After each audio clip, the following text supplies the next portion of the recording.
Bunty, sheet, তোরা আছিস তো? আরে আমাকে না বলেই তোরা এখানে চলে এলি। আমার কোনো ভ্যালুই নেই। হ্যাঁ, আমি ইডিয়েটের মতো তোদের পেছন পেছন দৌড়াই। আরে কেউ আছিস তো? দীপু, চেঁচাস না ভাই। সত্যি ভাই, কত চিৎকার করিস, বস না এখানে চুপচাপ। আমি কাঁদি আর তোরা? দেবু, আরে চিল কর না। না রে ঋত্বিক, এই বান্টি আর অঙ্কু না সবসময় এরকমই করে। পুলিং, কলেজেও লেগ পুল করতো আর এখানে এসেও করছে। জাস্ট সেট আপ দীপু, আমরা স্টিম রুমে রিল্যাক্স করতে এসেছি, ডিস্টার্ব করিস না ভাই। আচ্ছা, ডিস্টার্ব আমি করছি। Shut up Debu.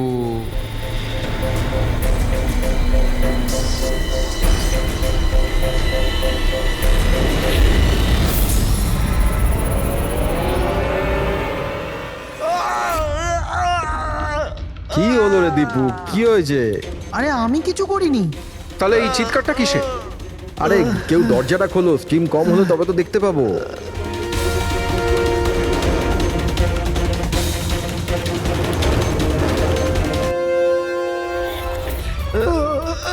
অঙ্কুর, অঙ্কুর, অঙ্কুর, আরে গাইস, আরে গাইস শোনো, গাইস শোনো, আরে গাইস শোনো। কি হয়েছে দীপু, কেন চিৎকার করছিস? ওই ওখানে, কি হয়েছে তোর? আরে অঙ্কুরের খুন হয়ে গেছে। হ্যাঁ খুন? কি? এটা কি বলছিস তুই? তুই যদি মজা করিস ঠিক হবে না কিন্তু। আরে আমি মজা করছি না, কেউ অঙ্কুরকে ছুরি মেরে খুন করে দিয়েছে, স্টিম রুমে পড়ে আছে। মঞ্জু,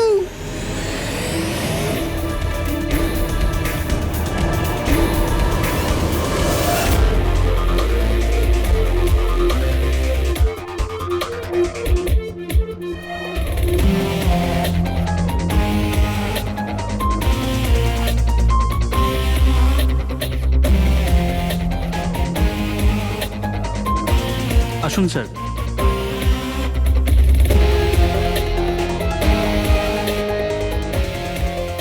কোথায় বডি? স্যার লাশ ভেতরে আছে। আপনারা কোনো জিনিসে হাত দেননি তো? না স্যার, লাশ দেখে আমরা স্টিম রুম বন্ধ করে দিয়েছি, তখন থেকে আমরা বাইরেই দাঁড়িয়ে আছি।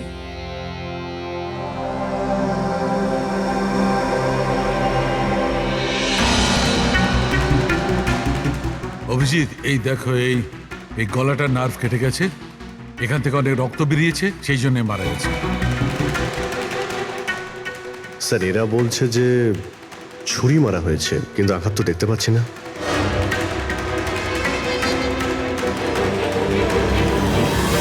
ছুরি তো কোথাও নেই। আপনারা কি লাশের পাশ থেকে কোনো ছুরি সরিয়েছেন? না না স্যার, আমরা তো হাতও লাগাইনি। হ্যাঁ স্যার, আমরা যখন দরজা বন্ধ করেছিলাম তখন ছুরি ওখানেই ছিল, লাশের পাশে। আপনারা দরজা বন্ধ করার পরে কেউ ভিতরে গিয়েছিল? না স্যার, কেউ যায়নি। রিয়েলি? আপনারা জানেন আপনারা কি বলছেন? হ্যাঁ, ভিতরে একটা খুন হয়েছে, লাশ আর ছুরি দুটোই ভিতরে রয়েছে। আপনারা দরজা বন্ধ করে বাইরে আসেন, কেউ ভিতরে ঢোকেও নি, আর ছুরি ছুরি হঠাৎ করে ভ্যানিশ হয়ে যায়। হ্যাঁ, কেউ কি এখানে বলবেন আমাকে কি করে এটা সম্ভব? স্যার, মনে হচ্ছে ওরা যখন এদিকে পালিয়ে আসছিল ছুরিটা কেউ লুকিয়ে দিয়েছে। তল্লাশি নাও এদের, তল্লাশি নাও। হাত উঁচু করো।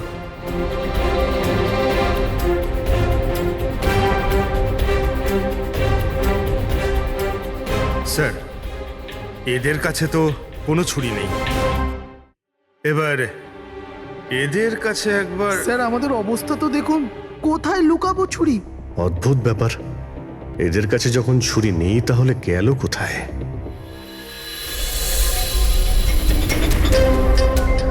স্যারের গলায় ছুরির আঘাত রয়েছে।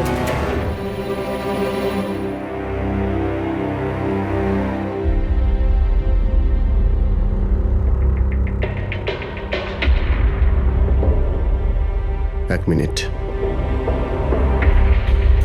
হ্যাঁ দয়া, ওখানে অঙ্কুরের মৃত্যু কি করে হয়েছে, কিভাবে? খুনি ওর গলায় ছুরি মেরেছে।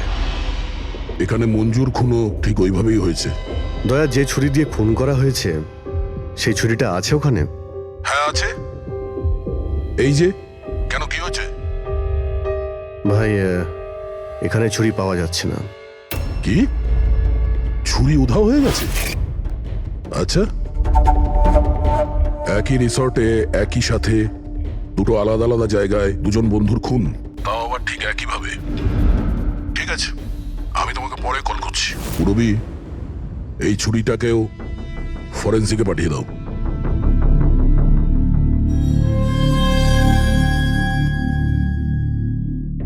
একটা মেয়ের গলা কেটে মার্ডার করা হয়েছে, তাও তখন যখনও তোমাদের পাশে বসেছিল। আর তোমাদের মধ্যে কেউ কিছু দেখোনি, কিছু শোনোনি? হ্যাঁ স্যার, আমরা সবাই হট টাবে রিল্যাক্স করছিলাম। আমি তো ঘুমিয়ে পড়েছিলাম, কিচ্ছু বুঝতে পারিনি। আর আপনারা সবারই চোখ লেগে গেছিল? হ্যাঁ, আর মঞ্জু মরার সময়ও নিশ্চয়ই বাঁচার চেষ্টা করেছিল, হাত পা নিশ্চয়ই ছুঁড়েছিল, তখনও কেউ কিছু দেখোনি?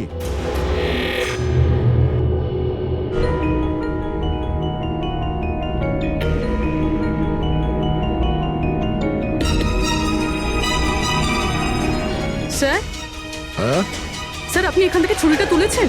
ছুরি না তো? কেন? স্যার, ছুরিটা পাওয়া যাচ্ছে না। ছুরি নেই? এক্ষুনি তো এখানেই ছিল, কোথায় গেল? স্যার, আমরা তো এখানেই রয়েছি, আমাদের চোখের সামনে ছুরিটা হারিয়ে গেল কিভাবে?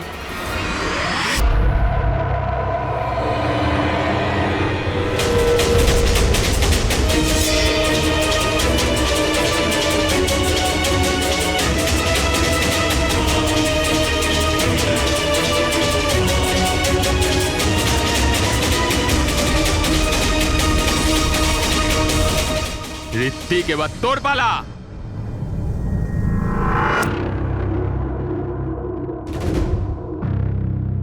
দেখো, এটা বোঝাই যাচ্ছে যে খুনি তোমাদের মধ্যেই কেউ।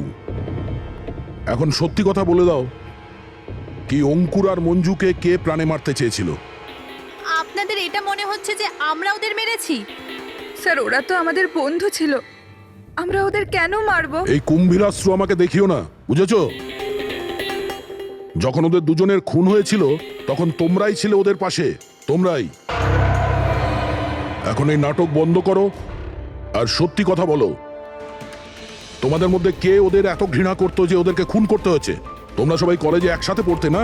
কলেজে হতে পারে তখন কিছু হয়েছিল কারোর সাথে, যে এতই ঘৃণা ছিল যে 10 বছর বাদেও ওই ঘৃণাটা যায়নি, আর সুযোগ বুঝেই ওদের দুজনকে মেরে দিয়েছো। তুমি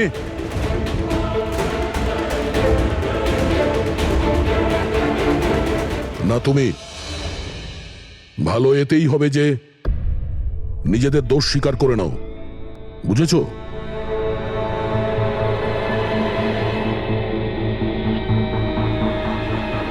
কি হলো? হ্যাঁ, কিছু তুমি করিনি। করেছো? আমি কিছু তুমি করিনি। মেরেছো ওদের? স্বপ্ন অঙ্কুরকে মারতে স্যার, চেয়েছিল। ও মিথ্যে কথা বলছে। আজ আমি আমার নিজের চোখে দেখেছি। যেটা তুমি করছো না, একদম ঠিক করছো না। আমি তোমায় ছাড়বো না। কি করবে তুমি? হ্যাঁ, তুমি শুধু চেঁচামেচি ছাড়া আর কিচ্ছু করতে পারবে না। তোমার চাবি আমার হাতে আছে, আমার হাতের কাঠপুতুল তুমি। আমি যেরকম চাইবো তুমি সেরকমই করবে, এটা তুমিও জানো। তাই let me go. I hate you, Bye. I hate you Ankur, I hate you. আমি তোমাকে ছাড়বো না, আমি তোমায় মেরে ফেলবো, প্রাণে মেরে ফেলবো। স্বপ্না, কি বলছো? না স্যার, এটা সত্যি যে স্বপ্না অঙ্কুরকে ঘৃণা করতো, খুব ঘৃণা। কিন্তু স্যার ওই অঙ্কুর, চুপ। কিন্তু কি? স্বপ্না আর অঙ্কুর হাজবেন্ড ওয়াইফ ছিল, কিন্তু অঙ্কুর স্বপ্নাকে ছেড়ে দিয়েছিল। ওদের ডিভোর্স হওয়ার কথা ছিল। তা সেই কারণে তুমি অঙ্কুরকে এত ঘৃণা করতে? হ্যাঁ স্যার, সেটা কোনো কারণ নয়। আমাদের ডিভোর্স তো এমনিতেও হয়ে যেত। ওই লোকটা আমার বাচ্চাদের আমার থেকে ছিনিয়ে নিতে চেয়েছিল। কোর্টে আমার উপর মিথ্যে মিথ্যে অভিযোগ দিয়ে আমার বাচ্চাদের আমার থেকে কেড়ে নিতে চেয়েছিল। হ্যাঁ, আমি ওকে ঘৃণা করতাম, আমি ওকে খুবই ঘৃণা করতাম স্যার, কিন্তু আমি ওকে মারতে পারি না। আর স্যার, যখন ওর মার্ডার হয়েছে আমরা সবাই হট টাবে ছিলাম। আর ঋত্বিক, তুমি তো ওখানেই ছিলে, স্টিম রুমে। দয়া যখন জিজ্ঞাসা করছিল যে কে যে মঞ্জু আর অঙ্কুরকে ঘৃণা করে, তখন তোমার মুখ ফ্যাকাশে কেন হয়ে গিয়েছিল? কি ব্যাপার? তোমার আর মঞ্জুর মধ্যে কিছু ছিল? কোনো প্রবলেম ছিল? তুমি কি ওকে পছন্দ করতে না? স্যার আপনি কি বলছেন? আমি কিছু বুঝতে পারছি না। আরে কেউ ওকে বোঝা, আমি এক প্রশ্ন বারবার জিজ্ঞাসা করি না। এর কথা জবাব দাও। এ দ্বিতীয়বার কিন্তু মুখ দিয়ে জিজ্ঞাসা করবে না, হাত পা দিয়ে জিজ্ঞাসা করবে। মুখ খোল। ঠিক আছে স্যার, আমি বলছি। দেখুন স্যার, আমি মানছি যে আমি মঞ্জুকে ঘৃণা করতাম। একে তো বন্ধুত্বের খাতির ওকে সাহায্য করেছি, ওকে আমার কোম্পানিতে চাকরিও দিয়েছি। আর ও কি করেছে? আমার বসের প্রিয়পাত্র হয়ে আমারই চাকরি খেতে চলেছিল। রাগ হতো আমার ওর ওপর, আর ও সেটারই যোগ্য ছিল। কিন্তু স্যার, সে যাই হোক না কেন স্যার, আমি ওকে মারার কথা ভাবতে পারি না স্যার। ইনফ্যাক্ট আমি তো ওখানে ছিলামই না, ওর কাছে। আরে হ্যাঁ, ও তো ওখানে ছিলই না। ও তো স্টিম রুমে ছিল যেখানে অঙ্কুরে খুন হয়েছে। কারেক্ট। ভালো প্ল্যান করেছিলে, তোমরা দুজনে মিলে ভালো প্ল্যান করেছিলে। কি অদ্ভুত ব্যাপার, একজন এই স্বপ্না দেবী যে অঙ্কুরের থেকে মুক্তি চেয়েছিল, আর ঋত্বিকের মঞ্জুর থেকে, আর এরা দুজনেই দুজনের কাজ করে দিয়েছে, ওই দুজনকে খুন করে দিয়েছে। রাইট? এই আইডিয়া কোন ফিল্ম থেকে নিয়েছো তোমরা? এরকম কিচ্ছু নয় স্যার। না আমরা কোনো প্ল্যান করেছি, না আমরা কাউকে খুন করেছি। Believe me sir. কে খুন করেছে আর কে করেনি সে সবই জানা যাবে। শুধু একবার ওই ছুরিটা যদি পেয়ে যায়। ছুরিটা এইভাবে হারিয়ে তো যেতে পারে না, এখানেই কোথাও থাকবে।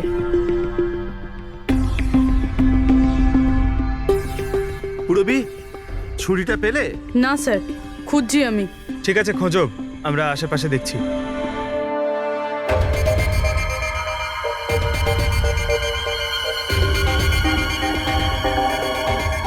Ready sir? এই জুতোর চিহ্নগুলো দেখুন। মানে এটা বেশিক্ষণের না। তার মানে হলো পঙ্কজ এইখানে কেউ লুকিয়েছিল। আর এই দেখ, গাছগুলো কেমন মুড়িয়ে গেছে। স্যার এখান থেকেই তবে কি হচ্ছিল সেসব দেখছিল। পঙ্কজ, এর মানে হলো এই যে এখানে লুকিয়েছিল না, সেই মেরেছে মঞ্জুকে। পিওপি নিয়ে আসি স্যার, চিহ্নগুলো ছাপ তুলে নি।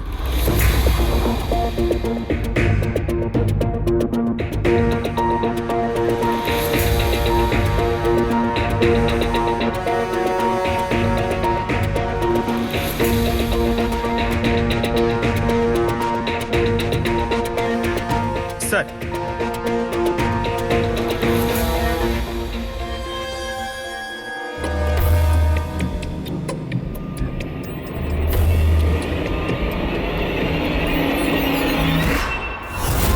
পুরবি, পুরবি, পুরবি, পুরবি, পুরবি, পুরবি।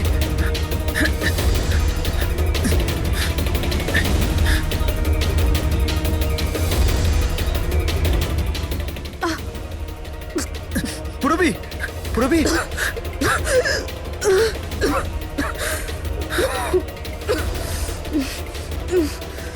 তুমি ঠিক আছো? কিন্তু এসব হলো কি করে? তুমি অজ্ঞান হয়ে গেলে কি করে? জানি না স্যার। সব রেডি আছে? হ্যাঁ স্যার। আর পুরবি, ও কেমন আছে? স্যার ঠিক আছে, ওই ডক্টর সালুংকে ওকে চেক করছে। ঠিক আছে, সবাইকে ডাকো, দেখি এই আংটি আর জুতোর চিহ্ন কার সঙ্গে ম্যাচ করে। আসুন, আসুন, এইদিকে, এইদিকে আসুন।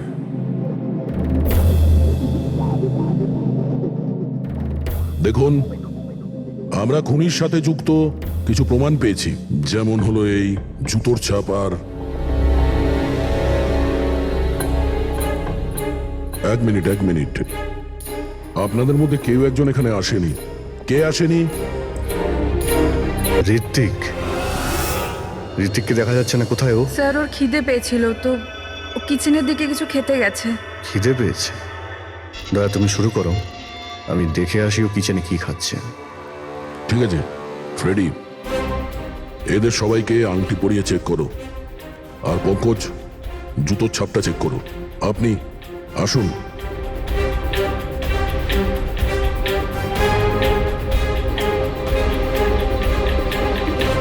নেক্সট। নেক্সট।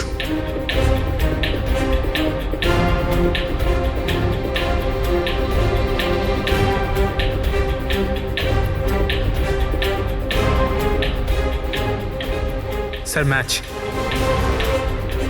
ফ্রেডি, আংটিটা চেষ্টা করো।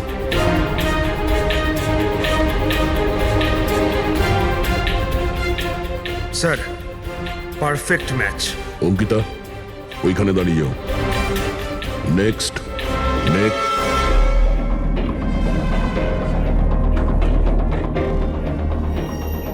Match sir.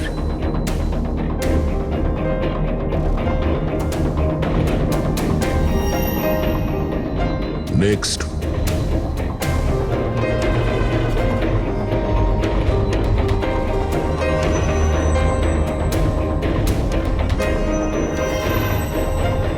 না স্যার।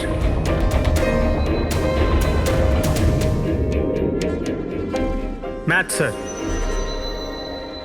আংটি। ম্যাচ। তাহলে আপনাদের তিনজনের মধ্যে কেউ ওই গাছের পেছনে লুকিয়েছিলেন, মঞ্জুকে খুন করার আগে কিংবা খুন করার পরে।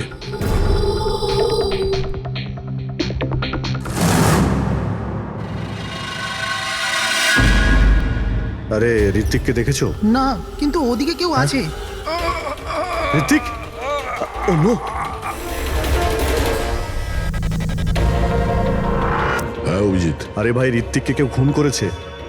হ্যাঁ, কিচেনে। তোমরা তাড়াতাড়ি এসো, তাড়াতাড়ি। কাউকে এখান থেকে তুমি পালাতে দেখেছো? না। তুমি কি এখানে কাউকে যেতে বা আসতে দেখেছো? স্যার।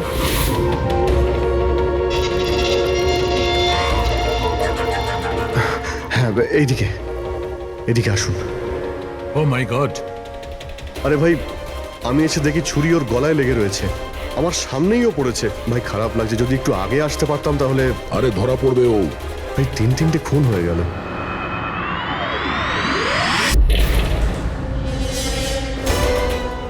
আরে ভাই, এটা কি ধরনের মজা?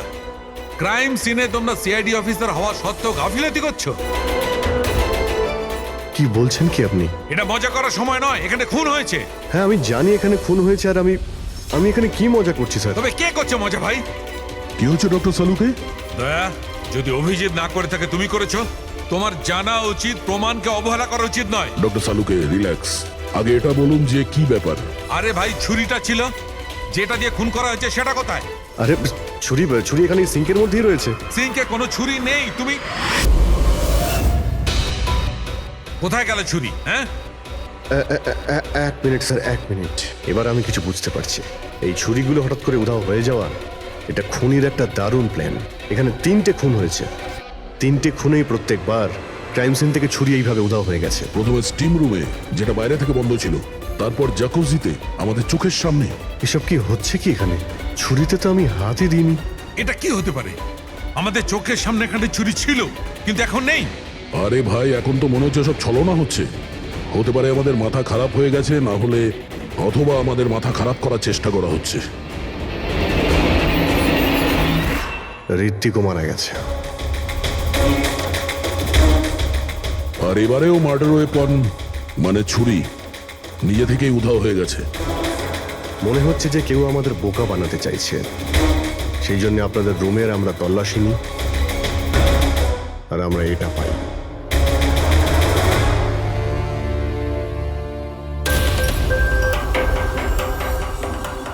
কি বান্টি? না না না না স্যার, আমি কিছুই করিনি। আমি কাউকে হিপনোটাইজ করিনি স্যার। স্যার আমি সত্যি বলছি স্যার, আমি কিছু রিল্যাক্স করিনি। বান্টি, রিল্যাক্স। আমরা জানি যে তুমি কাউকে হিপনোটাইজ করোনি, কারণ যখন কিচেন সিঙ্ক থেকে ওই ছুরিটা উধাও হয়ে গেল তখন আমরা পুরো সজ্ঞানে ছিলাম। এটা ঠিক যে তুমি সম্মোহিত করোনি, কিন্তু সম্মোহিত করতে তো পারো।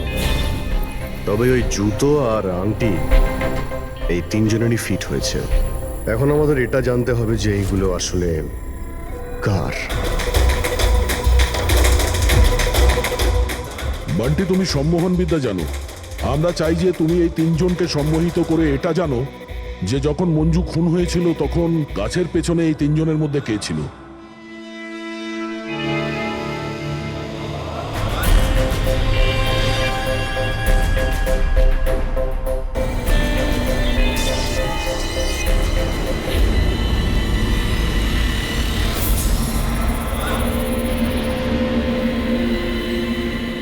রিল্যাক্স,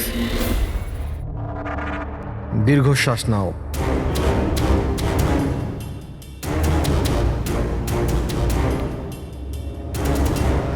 আমার দিকে তাকাও, আমার আওয়াজ শোনো, আর তোমাদের পুরো মন আমার আওয়াজের উপর নিবিষ্ট করো। গুড, দীর্ঘশ্বাস নাও, আর তোমাদের পুরো মন আমার আওয়াজের উপর নিবিষ্ট করো। আমার তুড়ি বাজাতেই তোমরা ওটাই করবে যেটা আমি বলবো।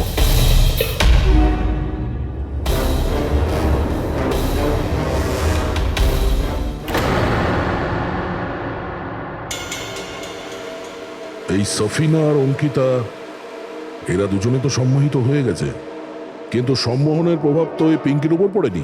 কারণ এই সম্মোহন টম্মোহন কিচ্ছু হয় না, আর যদি হয়েও থাকে তো এ কিছু জানে না। এটা একজন ফ্রড। যদিও কিছু না পারে আর এরকম কিছু না হয়, তাহলে ওরা দুজন কি করে সম্মোহিত হলো? আর এই কারণেই যে এরা দুজনে কিছুই করেনি, আর সম্মোহনের জন্য তৈরি ছিল, আর ওদের মন বান্টির আওয়াজে কেন্দ্রিত ছিল। কিন্তু তুমি এটা করনি, তোমার ভয় ছিল যে আসল সত্যিটা না বেরিয়ে যায়, তাই তো? কি লুকোচ্ছ পিঙ্কে তুমি? হ্যাঁ, বান্টি, এদের সম্মোহন থেকে বাইরে নিয়ে এসো।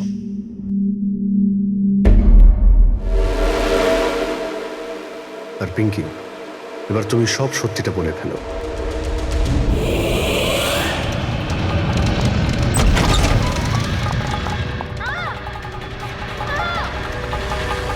চল চল, এইসব করে কোনো লাভ নেই। গাছের পিছনে তুমিই লুকিয়ে বসেছিলে তো? হ্যাঁ, সেটা আমিই ছিলাম, কিন্তু আমি কারোর খুন করিনি। আমি আমি আমি তো শুধু স্বপ্নের উপর নজর রাখছিলাম, ব্যাস। স্বপ্না? কেন? কারণ অঙ্কুর এরকম করার জন্য আমাকে টাকা দিয়েছিল। অঙ্কুর চেয়েছিল যে আমি স্বপ্নার এমন কিছু ছবি বার করি যাতে কোর্টে এটা প্রমাণ হতে পারে যে স্বপ্নার অন্য ছেলেদের সাথে অ্যাফেয়ার আছে। কিন্তু আমি এরকম কিচ্ছু করতে পারিনি। জানি না কেন ওখানে আমার খুব মাথা ঘুরছিল। যেমনটা আমার হয়েছিল। আর আমি ওই ট্যাপটায় পড়ে যাই। আর এর কারণটা কি ছিল? স্যার ওই জলটাতে একটা কেমিক্যাল ছিল, আর ওখানে ভেপারের জন্য ওটা ওখানকার সবার নিঃশ্বাসের সাথে মিশে যায়। এই জন্য ওখানে সবাই নেশায় ছিল। ও, সেই জন্যই মঞ্জুকে খুন করার সময় কেউ দেখতে পায়নি, কারণ সবাই নেশাতেই ছিল। হতে পারে এই কারণেই ও নিজেকে বাঁচানোর চেষ্টাই করতে পারেনি। পিঙ্কি, তুমি ওই গাছের পিছনে কতক্ষণ ছিলে? যখন সবাই হট টাবে চলে এসেছিল তখন থেকে আধ ঘন্টা আমি ওখানেই ছিলাম। তাহলে তো খুনিকে নিশ্চয়ই তুমি দেখেছো, মনে করো।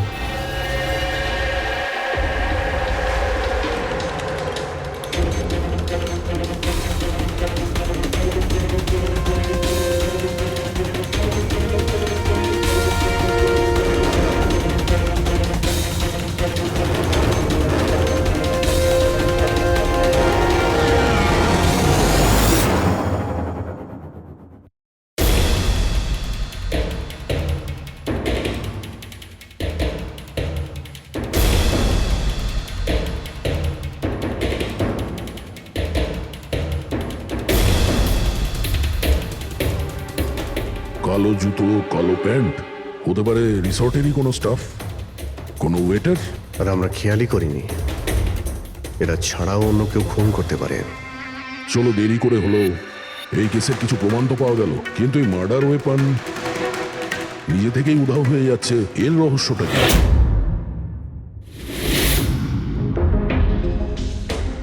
এক মিনিট। স্যার, আপনারা এটা কি করছেন? ওই যে ছুরিটা এখান থেকে হারিয়ে গেছে, সেটাকে খুঁজছি। পালাই এখান থেকে, না হলে ফেসে যাব। চল।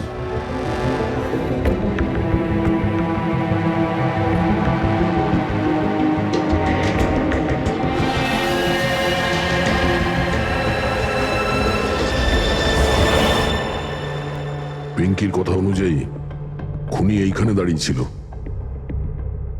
ও যেহেতু রিসর্টেরই কোনো স্টাফ, সেই জন্যই ও যেখানে সেখানে আসতে পারে। এই রিসর্টে 10 জন ওয়েটার কাজ করে। ফ্রেডি সবার ডিটেলস নিয়ে আসছে। স্যার স্যার যখন জানতে পারলাম যে খুনি এই রিসর্টেরই কোনো একজন স্টাফ, তখন আমি ভাবলাম যে খুনের কারণ তো 10 বছরের পুরনো কোনো শত্রুতা হতে পারে না। কোনো তো কারণ আছে যে 12 জন লোকের মধ্যে এই 3 জনেরই খুন হয়েছে। কলেজ ছাড়া এমন কোনো তো সূত্র আছে যেটা এদেরকে বেঁধে রেখেছে।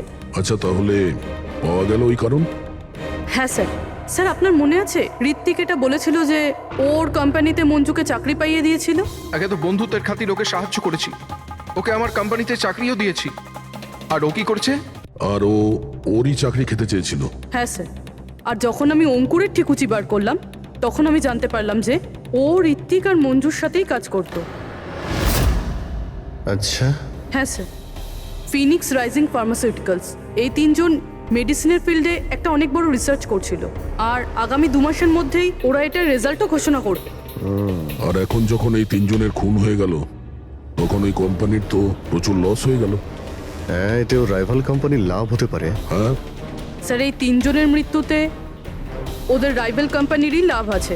আর ও ব্যবহার করেছে এখানকার কোনো ওয়েটারকে। কিন্তু সে কে?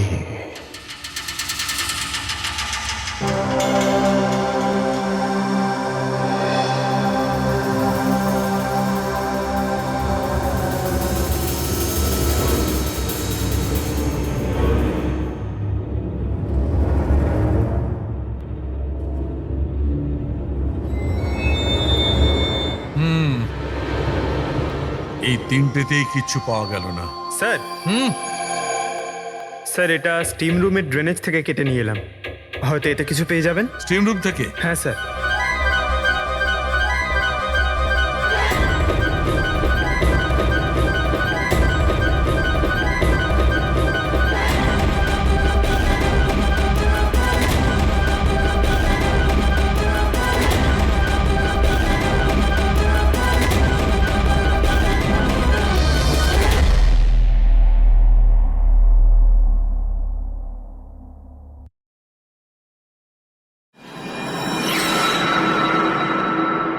পঙ্কজ, এই দেখো কি পাওয়া গেছে। কি পেয়েছেন স্যার? এটা হচ্ছে ছুরি। এত ছোট একটা ছুরি? একদম ঠিক বলেছো পঙ্কজ, ধরে নাও এটা একটা ছুরি।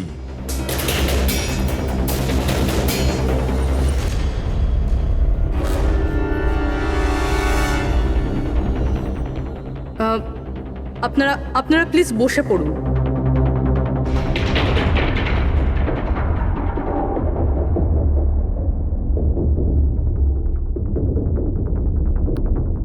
হ্যাঁ, বসুন।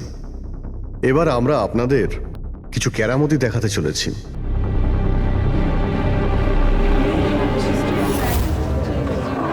এই ছুরিটা দেখতে পাচ্ছেন? এই ছুরিটা একদম সেরকমই দেখতে যেটা খুনি খুন করার সময় ব্যবহার করেছে। আর এখন আমি এটা দিয়ে নিশানা লাগাবো। কি বলো দয়া, আমার নিশানায় ভরসা আছে? আমার একদম ভরসা নেই। দেখে নিও, একটা ছুরিও টার্গেটে লাগবে না। আরে স্যার, আপনি সরে যান, যদি আপনার লেগে যায় তাহলে? আরে টার্গেট কি আর আমাকে করবে নাকি? তার জন্য এ আছে না, এইখানে মারবে। ঠিক আছে, কথা কম কাজ বেশি, নিশানা লাগানোর সময় চলে এসেছে। রবি,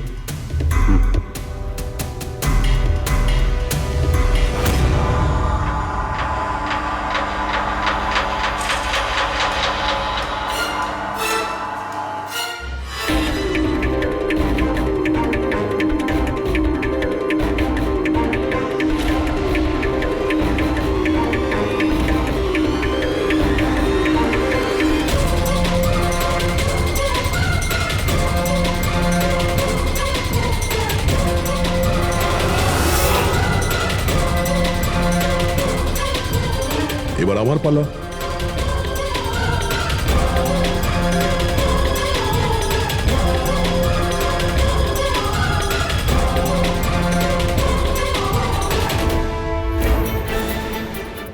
এসব কি হচ্ছে? এটা তো কোনো জাদু। আরে জাদু টাদু কিছুই নয়, হাতের খেলা, বসে পড়। না এটা জাদু আর না হাতের কোনো সাফাই, এটা সায়েন্স, বিজ্ঞান। এখানে 3টে খুন হওয়ার পরে 3টে ছুরির উধাও হওয়ার পিছনেও এই বিজ্ঞানেরই হাত রয়েছে। আর এই 3টে কেসেই যেখানে খুন হয়েছে ওখানে জল পাওয়া গেছে, আর সেটাও যেটা তাপমাত্রা নর্মালের থেকে অনেকটাই বেশি ছিল, যেরকম স্টিম রুমে ভাপ, হট টাবে গরম জল, আর কিচেনেও সিঙ্কের কল থেকে বের হওয়া গরম জল। এই গরম জলের সাথে ছুরি উধাও হয়ে যাওয়ার সম্পর্ক কি? খুব গভীর সম্পর্ক। এই ছুরি লোহা কিংবা স্টিল দিয়ে হয়নি, বরঞ্চ এমন একটা ধাতু দিয়ে বানানো হয়েছে যে গরম হাওয়া কিংবা গরম জলে গেলেই গলে যায়। গ্যালিয়াম। দেখবে কি করে? হ্যাঁ,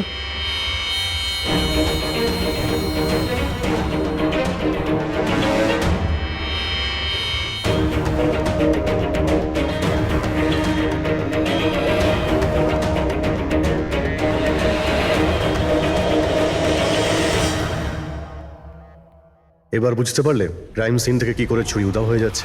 ওটা আসলে উধাও হচ্ছে না, ওই ছুরিগুলো গরম জলে একেবারে গলে যাচ্ছে। খুনি বুঝে শুনে খুন করার জায়গা আর হাতিয়ার এমন ভাবে বেঁচেছে যাতে কোনো প্রমাণই না পাওয়া যায়। কিন্তু সেই অপরাধীটা কে? আসলে সেটাই আফসোস যে এখনো খুনিকে আমরা ধরতে পারিনি। তাড়াতাড়ি ধরা পড়ে যাবে। আপাতত আপনারা সবাই আপনাদের রুমে গিয়ে বিশ্রাম নিন। ঠিক আছে, আসুন আপনারা।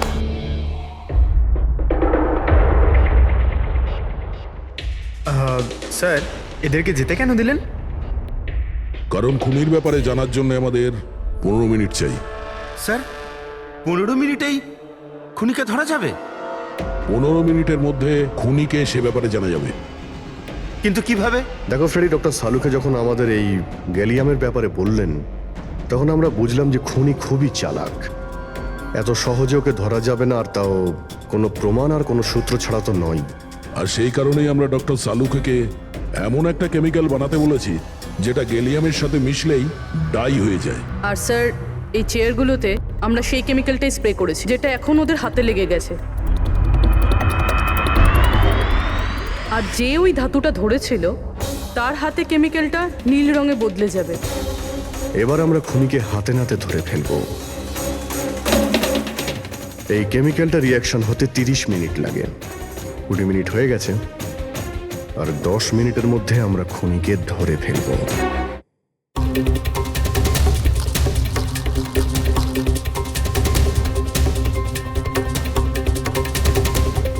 কি হলো, কিছু সাহায্য করবো নাকি? এটা এইভাবে উঠবে না, এটা তুলতে কেমিক্যাল লাগবে। কেমিক্যাল দিলেই উঠে যাবে, আর কেমিক্যাল আমাদের কাছে আছে।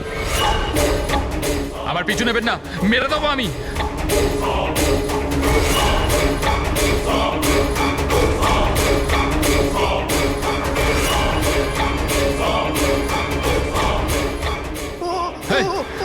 ওখানে ওখানে দাঁড়াও, আমি মেরে ফেলবো, কে গলা কেটে দেবো।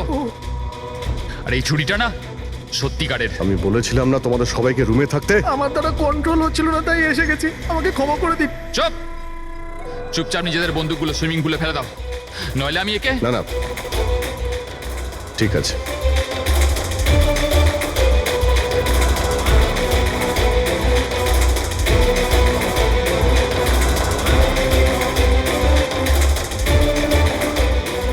বুদ্ধি তো তোমরা খুব ভালোই ব্যবহার করেছো, কিন্তু ধরতে পারবে না আমায়। আমাকে চুপচাপ এখান থেকে বেরোতে দাও, না হলে এখান থেকে তুমি কোথাও যেতে পারবে না।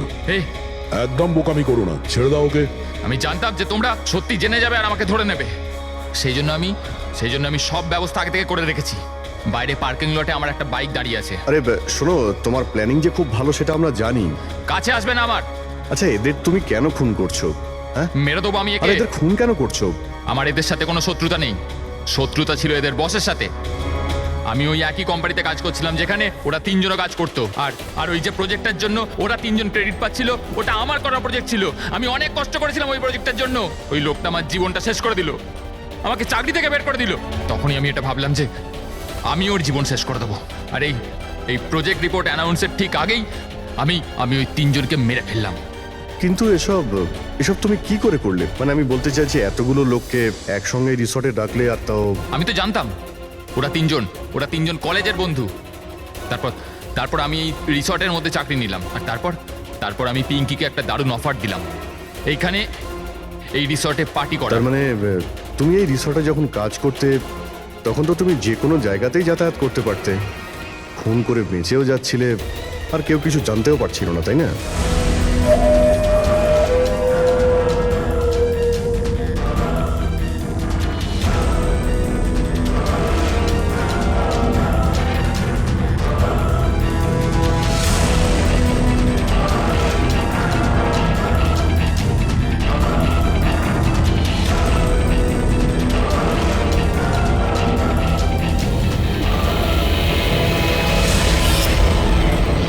সেরকমই প্ল্যান করেছিলাম। প্ল্যান তো ঠিক আছে, কিন্তু ওই তিনজন যদি এখানে নাই আসতো তাহলে? ভাগ্য আমার সাথে ছিল যে তিনজনই একসাথে এসেছিল, না হলে যে আসতো সেই মরতো। চললাম আমি, হাট।